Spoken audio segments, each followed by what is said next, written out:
Bienvenidos, soy el doctor Luis Alfredo Pérez y en esta oportunidad vamos a hablar acerca de una de las bacterias más comunes y relevantes de la actualidad. Vamos a hablar acerca de Helicobacter pylori. Primero que nada tenemos que conocer que esta es una bacteria gram negativa que va a tener forma de varilla cuando la vemos en cortes histológicos y también en medios de cultivo.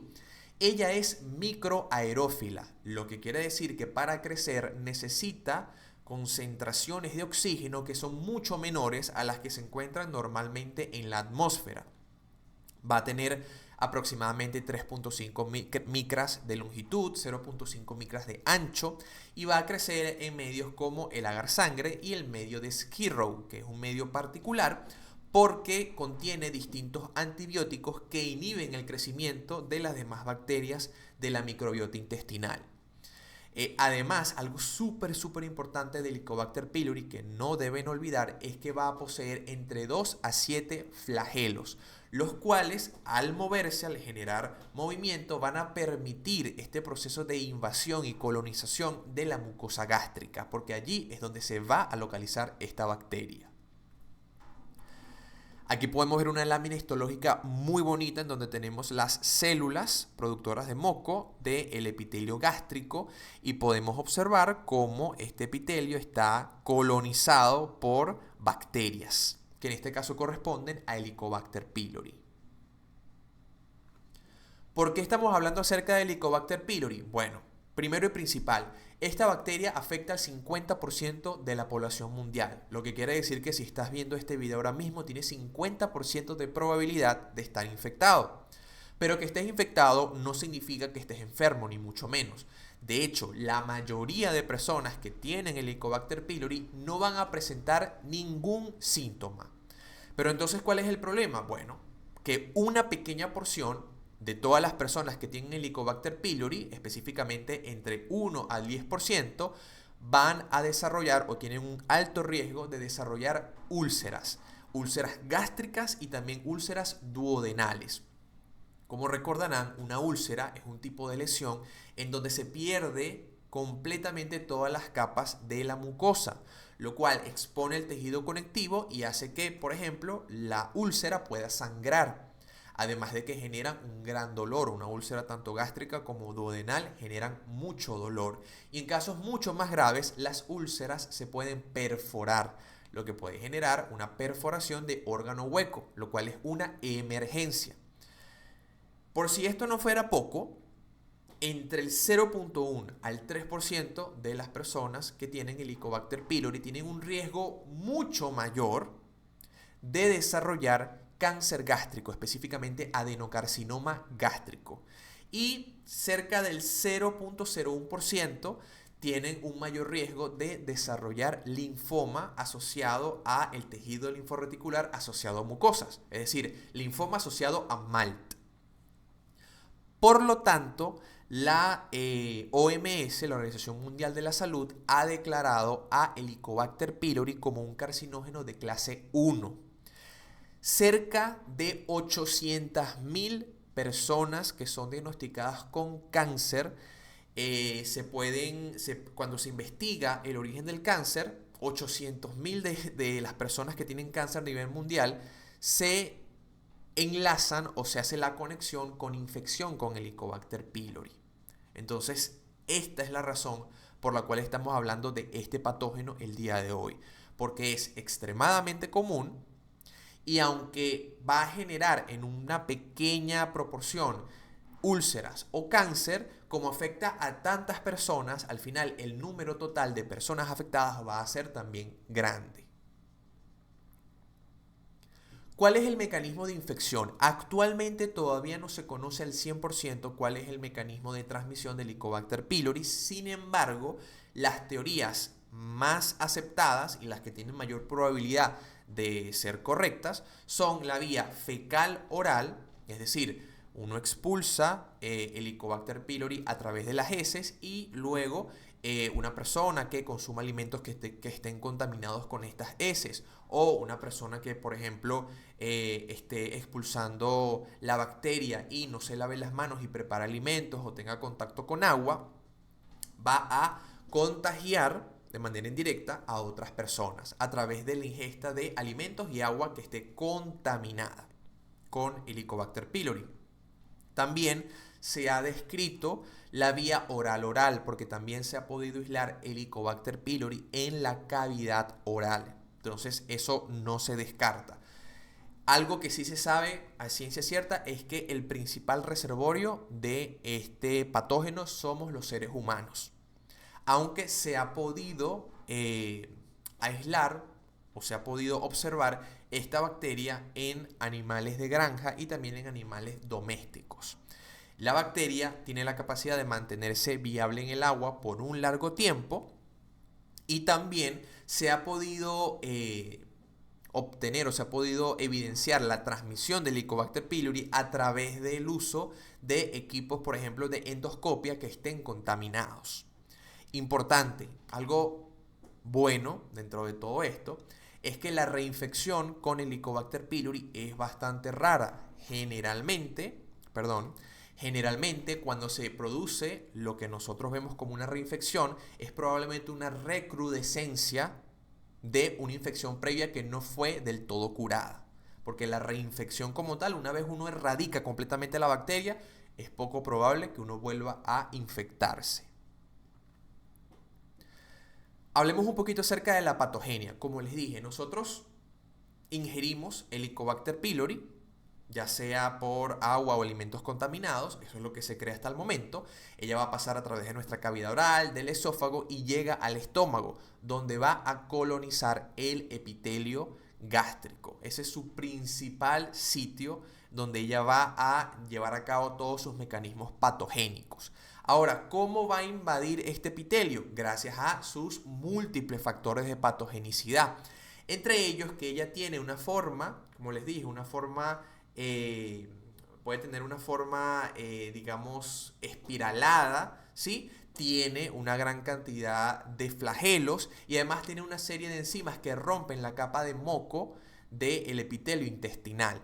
Todo esto combinado hace que ella pueda llegar a adherirse y mantenerse allí. Además de que ella tiene una grandísima cantidad de proteínas de adhesión que se unen de forma precisa y de forma específica con receptores que se encuentran en las células del epitelio gástrico. Aquí podemos ver a Helicobacter pylori, podemos ver sus distintos flagelos que la van a ayudar mediante la motilidad. Vemos que tiene pues bastantes enzimas que vamos a hablar y algo importante que quisiera denotarles antes de seguir es que Helicobacter pylori tiene un sistema de secreción tipo 4, es decir, tiene un complejo proteico que funciona como una especie de jeringa y que introduce en las células del hospedero una serie de proteínas efectoras que van a generar daño e inflamación, ya lo vamos a ver a continuación. ¿Cuáles son las enzimas más importantes que tenemos que saber acerca de la patogenia de Helicobacter? Primero que nada, la ureasa. La ureasa es fundamental. ¿Por qué? Porque la ureasa va a romper una molécula que se llama urea y la va a transformar en amoníaco. Esto va a generar alrededor de la bacteria una zona que la protege del ácido estomacal, del ácido clorhídrico. Genera como una zona donde se genera un tampón de acidez. Entonces la bacteria está, digamos, en un pequeño refugio en donde el ácido clorhídrico no le está haciendo daño y por lo tanto ya puede seguir con sus procesos de invasión y de colonización. Por otro lado, Helicobacter también tiene una serie de fosfolipasas, como su nombre indica, va a escindir fosfolípidos y esto puede hacer que la barrera mucosa del estómago se haga más permeable.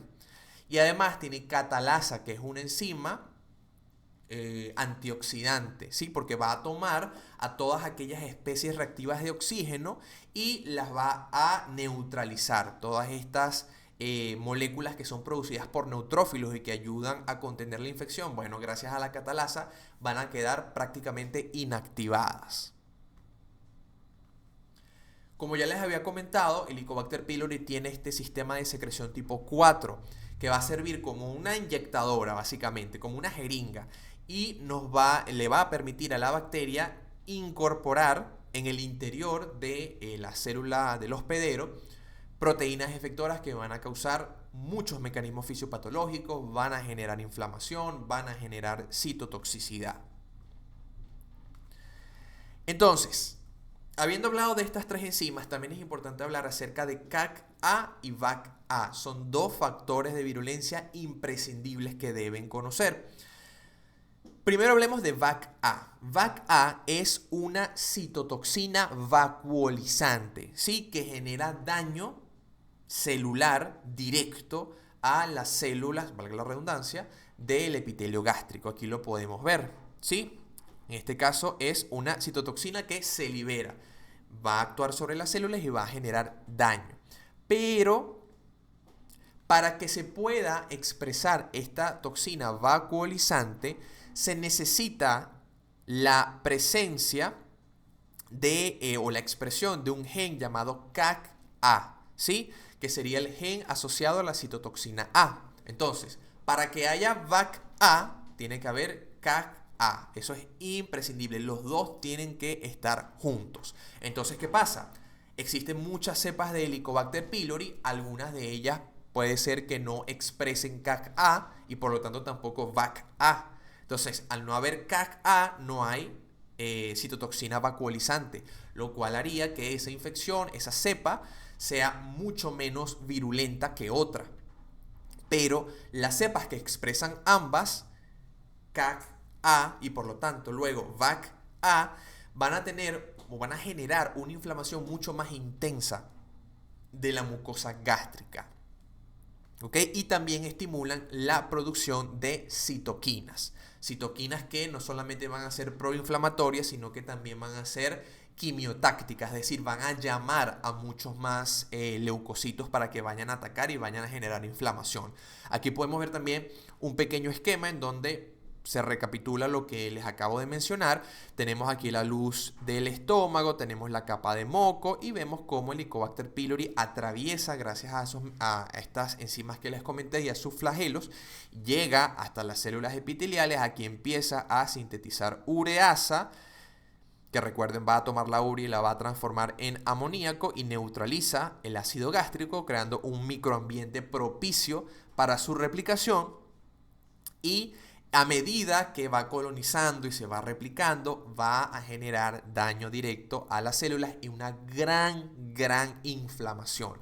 Entonces, ¿qué es lo que va a ocurrir? En un inicio, esto va a aumentar la secreción de gastrina y la secreción de ácido clorhídrico, por lo cual podemos observar un incremento en el riesgo de padecer úlceras, tanto a nivel gástrico como a nivel duodenal. ¿Por qué? Porque hay una gran cantidad de ácido que se está produciendo y recordemos que el ácido clorhídrico puede dañar la mucosa de cualquier órgano, pero incluso puede dañar la mucosa gástrica y duodenal a pesar de todos los mecanismos de defensa que el mismo cuerpo produce. Pero ¿qué pasa? A lo largo del tiempo y de que esta inflamación se va haciendo crónica, poco a poco va disminuyendo la secreción de gastrina y va disminuyendo la secreción de ácido clorhídrico porque las células que lo producen van muriendo, van desapareciendo. Recordemos que la célula productora de ácido clorhídrico es la célula parietal, ¿sí? Entonces, poco a poco, gracias a esta inflamación continua, crónica, inacabable, se van perdiendo esas células y al final podemos ver cómo el Helicobacter pylori va a causar una gastritis atrófica, ¿sí? Y esa gastritis atrófica, esa atrofia de la mucosa gástrica va a conllevar a que haya metaplasia intestinal, es decir, que las células gástricas empiecen a tener una morfología de célula intestinal, ¿okay? Una metaplasia intestinal, y va a aumentar las probabilidades de generar lesiones premalignas y malignas. Todo esto empieza generalmente a nivel del antro gástrico y a medida que se va generando pues esta inflamación crónica y luego esta atrofia, los cambios histopatológicos van moviéndose hacia el cuerpo del estómago. Generalmente van en esa dirección de antro a cuerpo. Entonces, ¿por qué nos interesa saber que una cepa u otra de Helicobacter pylori presenta CAG-A y VAC-A? Bueno, porque las que son CAG-A positivas, ¿sí? Fueron encontradas en 85 a 100% de los pacientes con úlceras duodenales, en este caso, ¿sí? Y las que tienen CAG-A y VAC-A son las que están asociadas a una mayor probabilidad de desarrollar lesiones premalignas y malignas. Aquí lo podemos ver de forma excepcional. Esta es una endoscopia. Aquí podemos ver, ¿sí?, una zona del estómago en donde la mucosa está completamente atrofiada. Vemos una zona delimitante en donde de aquí para abajo la mucosa es normal. Y eso es porque la bacteria, digamos, se ha focalizado en esta región, pero poco a poco ella va a ir moviéndose y va a tratar de abarcar la totalidad del estómago y de afectar la totalidad del estómago.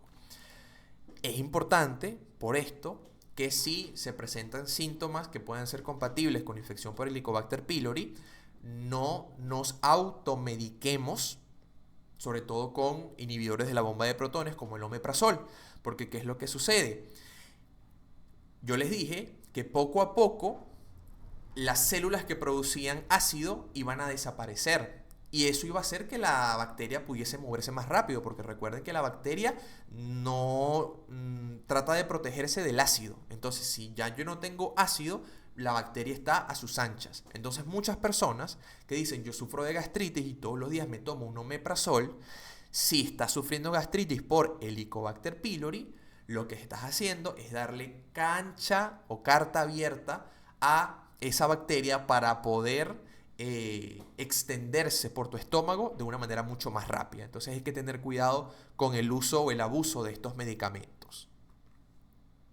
¿Cómo vamos a diagnosticar una infección por Helicobacter pylori? Hay pruebas que son invasivas, es decir, voy a utilizar un procedimiento como por ejemplo la endoscopia, y hay pruebas que no son invasivas.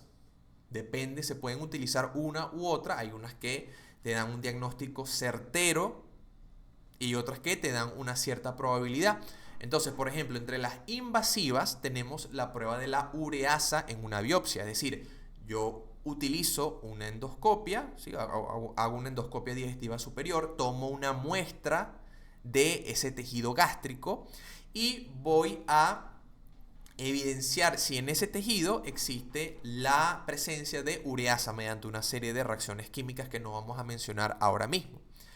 También puedo utilizar esa misma biopsia y utilizar técnicas histológicas como la tinción de Giemsa, por ejemplo, u otras tinciones especiales dirigidas hacia Helicobacter pylori para poder evidenciar su presencia sobre la mucosa, como una de las diapositivas que les mostré anteriormente. ¿Okay? La prueba de la ureasa en la biopsia tiene una sensibilidad de entre 90 a 95% y la de la histología entre 95 a 98%. Es decir, si yo estoy viendo o yo puedo evidenciar la presencia de ureasa en una biopsia o veo a la bacteria directamente en una biopsia, pues obviamente existe la infección. También puedo realizar cultivo bacteriano. Esto es muy excepcional que se haga. ¿Ok? Tiene una altísima especificidad, pero las probabilidades de que puedas evidenciar la bacteria son bajas. Pero si la evidencias, perfecto. Ya confirmaste que efectivamente hay Helicobacter pylori. Ahorita se utilizan medios de cultivo que se denominan medios de cultivo microcapilares, que emulan esas condiciones microaerofílicas que necesita la bacteria para poder proliferar. Y luego tenemos las pruebas no invasivas, como por ejemplo la prueba de urea en aliento. ¿Sí? Es una prueba que mediante la toma de un radioisótopo podemos evidenciar la cantidad de urea que es exhalada, se puede medir y se puede correlacionar y te podemos dar un aproximado de si esa urea que se está produciendo en grandes cantidades es por Helicobacter pylori. También una prueba súper sencilla que se hace de manera bastante rutinaria es la prueba de antígenos en heces.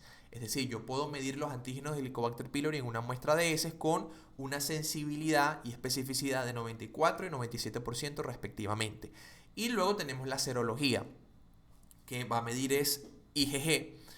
y que tiene una sensibilidad y especificidad relativamente alta, pero que no nos va a hablar acerca de infección activa, porque nos dice únicamente IgG. Por lo tanto, vamos a ver es si hubo una infección, que puede estar en ese momento, como puede que no esté. Entonces no es una prueba que utilicemos de forma rutinaria para poder corroborar que una persona tenga una infección. Ahora, ¿cómo vamos a prevenir Helicobacter pylori?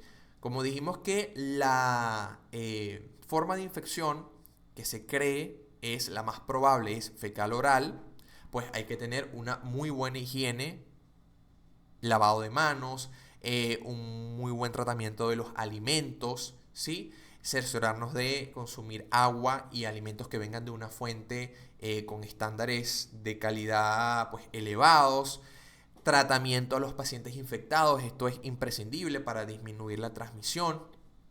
Esto inicialmente era relativamente sencillo porque hay varios antibióticos que pueden erradicar el Helicobacter pylori, pero a medida que han pasado los años se ha observado mucha más resistencia del Helicobacter pylori frente a los antibióticos más utilizados. Entonces se ha hecho un verdadero problema de salud pública.